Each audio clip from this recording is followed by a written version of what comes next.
Hello my friends, good morning. कैसे हो? मेरे ख्याल से आप सभी लोग ठीक ही होंगे। मैं आप लोगों को इस वीडियो में first aid, okay, emergency safety and first aid, okay, emergency safety and first aid के बारे में बताऊंगा कि एक मिनट देखो, जैसे कि मैं लिख देता हूँ एक बार, ओके, कि जैसे आप लोग को मतलब 1 मिनट, पेन अच्छी नहीं चल रही है पर रुको, इसी पे लिख देता हूँ, ओके। इमरजेंसी, जैसे अब दिखाई दे रहा होगा, इमरजेंसी सेफ्टी जैसे दिखाई दे रहा है, इमरजेंसी सेफ्टी और and first aid, first AID, जैसे मैंने अभी लिख दिया है emergency safety and first aid. तो मैं आप लोगों को बताने वाला था कि इमरजेंसी सेफ्टी होता क्या है, ओके, और फर्स्ट एड होता क्या है। आप लोग जैसे कुछ जानते ही होंगे कि इमरजेंसी सेफ्टी और फर्स्ट एड होता क्या है। इसके बारे में आप लोगों को कुछ जानकारी होगा ही, पर मैं इसके बारे में बता रहा हूँ कि इमरजेंसी सेफ्टी और फर्स्ट एड क्या होता है। जैसे चलो एक उदाहरण ले लेते हैं। जैसे मान लो कि ये कोई यहाँ पे बिल्डिंग है, ओके, यहाँ पे मान लो ये कोई बिल्डिंग बनी है, यहाँ पे मान लो एक बिल्डिंग है, ओके। तो इस बिल्डिंग के चौथे फ्लोर, ये चौथा फ्लोर है, नहीं, पहला, फर्स्ट, सेकंड, थर्ड, मतलब 3 फ्लोर है। जैसे बिल्डिंग आपको ऐसे दिखाई दे रही है, इसमें 3 फ्लोर है, ओके। तो ये 3 फ्लोर है, ये वाला ग्राउंड फ्लोर बोलते हैं इसे, जी, ग्राउंड फ्लोर, ओके। ये वाला ground floor, first floor, second, third, okay. तो चलो इसके माध्यम से मैं बताना चाहता हूँ कि कैसे इमरजेंसी सेफ्टी लिया जाएगा और कैसे फर्स्ट एड को यूज़ किया जाएगा। इसके माध्यम से, इमरजेंसी सेफ्टी के माध्यम से मैं बताऊँगा, या अपने इस बिल्डिंग के माध्यम से बताऊँगा कि कैसे इमरजेंसी सेफ्टी फर्स्ट एड का स्टार्ट किया जाता है, ओके। तो चलो एक बात समझ लो, मानो कि जैसे ये बिल्डिंग इतनी बड़ी है, 3 माले की है, तो ये बिल्डिंग मान लो गिर गई, ऐसे मान लो ये गिर गई, ओके। गिर नहीं गई, सबसे पहले मान लो आग लगी इसमें, ओके। ये जैसे कि आग का ऐसे निशान है, पहले आग लगे, आग लगने के बाद क्या हुआ, जो भी इसमें कॉलम्स थे, जैसे कि मैंने कुछ पहले वीडियो में बताया था, इधर कॉलम्स है, कोई इधर कॉलम्स है, इधर कॉलम्स, ऐसे ही इसका एक कॉलम्स है बीच का, ओके, ये इसका कॉलम्स रहा। तो ये कॉलम्स जो है आग के लगने के कारण, ओके, जो भी घर में सामान पड़ा है, गादला है, कुछ खाने की चीज़ें हैं, प्लास्टिक है, मतलब कि कपड़े हैं, जो भी पड़ा है घर के अंदर, इस मतलब 1 2 3 फ्लोर है, इसमें जितने भी घर रूम हैं, इसमें जो भी पड़ा है, ओके, पहले दूसरे तीसरे माले या ग्राउंड फ्लोर पे जो भी पड़ा है, यदि वो वस्तु में आग लग गई, मान लो कि बताने का तरीका मेरा क्या है वो समझने का, मान लो ये तो आग लग गई इधर, ओके। तो आग लगने का मतलब ये होगा कि जो भी सामान है जलेगा, ओके, किचन, बाथरूम, या मतलब पूरे बिल्डिंग में जहाँ तक आग लगी है पूरे में जलेगा आग, ओके। आग जलने का मतलब ये हुआ कि ये लोहा है, इसके सलिया जो होता है, इसके अंदर सलिया होता है, बीम के अंदर, बीम सलिए से ही खड़ा किया जाता है। बड़ी बड़ी ऊंची बिल्डिंगें सलिए बांध के जोड़ के खड़े किए जाते हैं।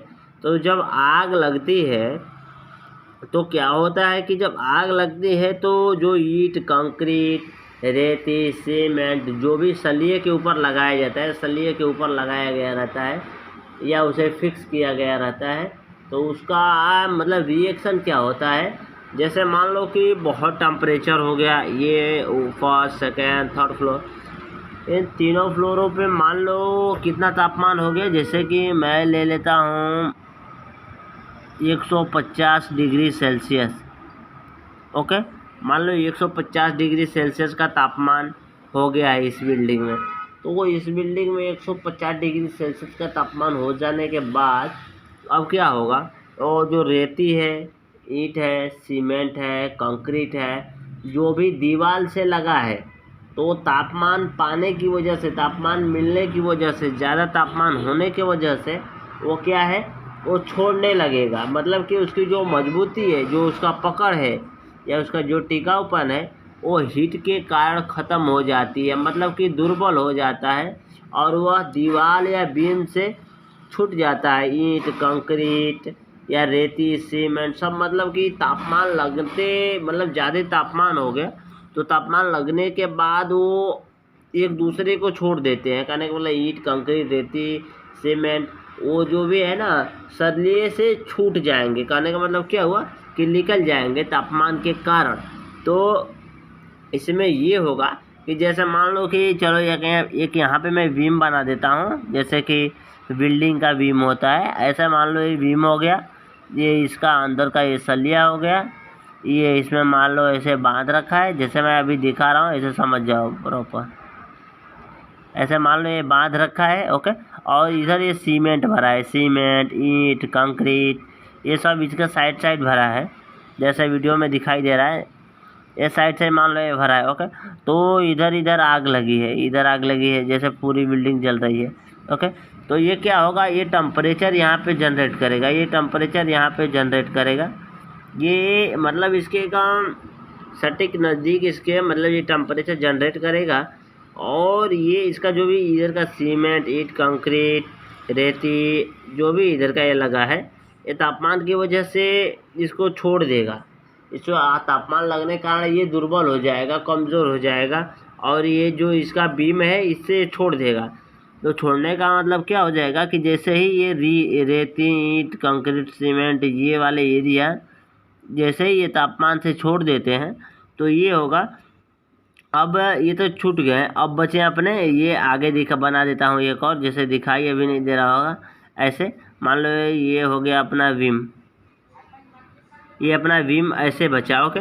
रेती, ईंट, सीमेंट, कंक्रीट, सलिया तो नहीं, रेती, ईंट, सीमेंट और ये तो निकल गया ना, ओके। तो अब बचा क्या अपना, ये बचा सलिए वाला भाग, पूरा ये सलिए का जैसे खांचा बना के इसके साइड में जैसे सीमेंट, ईंट, कंक्रीट जैसे लगाए थे हम लोग, चिपकाए थे, वो चिपका था, तापमान पाने की वजह से, वो गर्म होने की वजह से छोड़ दिया। तो अब इसका यूज कहाँ हो के, मतलब कि इसका अब कारण क्या होगा, प्रभाव क्या, छोड़ने के कारण या प्रभाव क्या हो सकते हैं, इसके बारे में भी जानना जरूरी है। तो अब मान लो ये ऐसी स्थिति में आ जाएंगे, जैसे यहाँ पे सलिया दिखाई दे रहा है, ऐसे आ जाएंगे। तो फिर अभी तो ये जल ही रहा है आग, आग तो सब लोग जान रहे हैं कि जल रहा है। तो अब ये क्या होगा कि ये वाला तापमान अब इसे जलाएगा, ओके।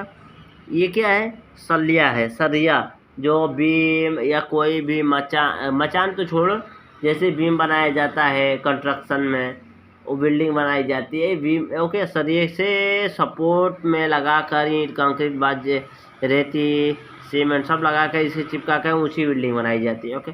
तो ये अब क्या करेगी, यहाँ पे अब मान लो ये आग रही, उधर जो आग जल रही थी वो आग इधर है, ये आग अब क्या करेगी, इससे अब इसे जलाएगी।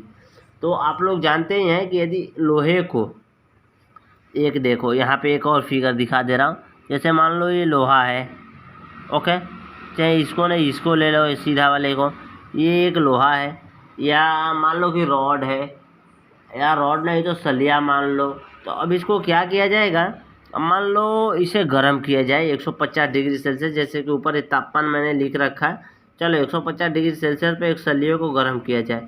तो अब इसका क्या होगा कि ये सलिया जो है या जो भी है, मतलब लोखंड है, या आप सरिया बोले या सलिया बोले या लोहे का रॉड बोले, तो ये थोड़ा ऐसे हो सकता है, ये टेढ़ा हो जाएगा। क्या कहने का मतलब मेरा, जब इसे हम गर्म करेंगे, ये सीधा है, ऐसे सीधा है, वैसे गर्म, ये जब गर्म होगा तो ऐसे टेढ़ा बेढ़ा या ऐसे ऐसे भी टेढ़ा हो सकता है, तापमान के ऊपर डिपेंड करता है। तो अब ये क्या होगा कि तापमान लगते लगते ये सलिया टेढ़ हो जाएंगे, क्या हो जाएंगे, जैसे कि ऐसे, जैसे मैंने बताया कोई सरिया ऐसे है, ओके। अब इसे तापमान लगा इस सलिए को, अब ये सलिया ऐसा हो जाएगा। बात समझ में आ रही है। जो ये बीम है, जो ये बीम बनाए हैं, इसके अंदर सरिया लगा है, जो सरिया है सीधा है, और ईंट कंक्रीट रेती सीमेंट सब इससे छोड़ दिया। क्यों छोड़ दिया? तापमान की वजह से। तापमान की वजह से छोड़ने के कारण बच गया है अपना ये क्या बोलते हैं, सलिया। सलिया जब बच गया, जब फिर अभी आग लगी है, जब सलिया आग से फिर वापस गर्म होगा, तो पहले सलिया ऐसा था, ऐसा सीधा, फिर जब आग लगी तो ऐसा हुआ। तो ऐसा हुआ तो बात सीधी सीधी बात है। अब इसके ऊपर मान लो कोई बिल्डिंग बनी है, जैसे मान लो इतनी, अभी इसके ऊपर 3-4 फ्लोर बाकी है। अब इधर का जो बीम था ऐसे हो गया, सपोर्ट ऐसे हो गया। अब मान लो एक और बीम था, ये ऐसे हो गया, ये ऐसे हो गया। ओके, ध्यान देने की बात है। अब इसका बेस जो है, अब इसे इसने कैसे लोड को लिफ्ट कर रखा था, उठा रखा था ऐसे, मतलब कि सीधेगा 180 डिग्री पे इसने इसको उठा रखा था, मतलब सीधा था। अब जैसे ही इसने थोड़ा ऐसे करवट किया, चाहे मान लो कि थोड़ा भी ऐसे हुआ, तो अब क्या होगा, अब ऊपर जितना भी फ्लोर है, 5, 6 या जितना भी फ्लोर है, वो सबको गिरना ही गिरना है। ओके, तो इतना समझाने का मतलब ये रहा मेरा कि इमरजेंसी सेफ्टी कैसे देते हैं।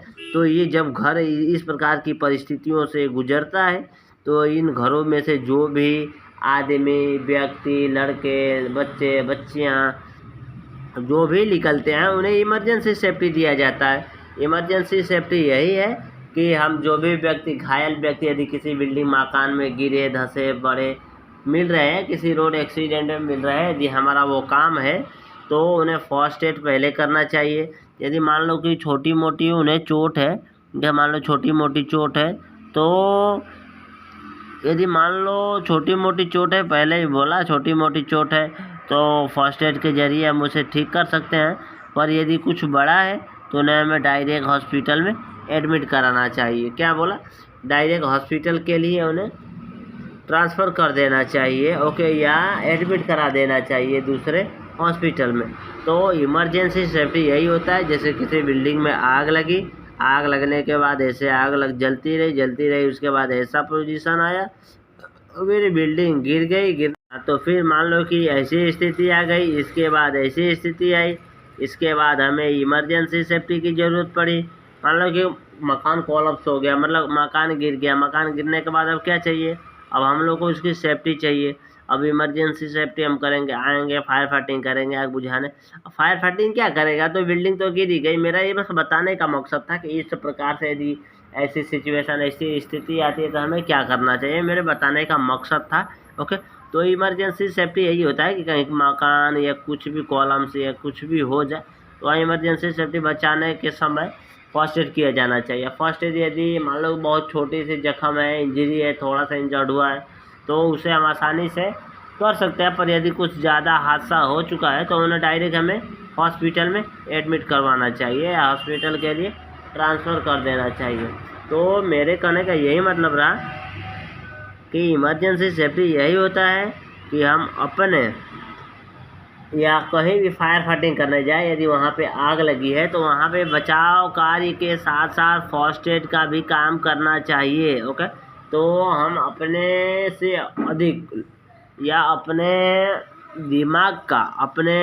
दिमाग का यूज़ ज़्यादा कर सकते हैं। यूज करने के बाद हम फायर फाइटिंग भी कर सकते हैं, बचा भी सकते हैं एक दूसरे को, फर्स्ट एड भी कर सकते हैं। तो मतलब कि हमें सब काम एक साथ करते चलते रहना चाहिए। ओके, इस प्रकार करेंगे तो हमें फायर सेफ्टी में कोई कभी भी दिक्कत नहीं आएगी। ओके, तो चलो दोस्त, ये मेरा यदि वीडियो अच्छा लगा हो तो वीडियो को लाइक, सब्सक्राइब और शेयर करना। जय हिंद, जय भारत, वंदे मातरम।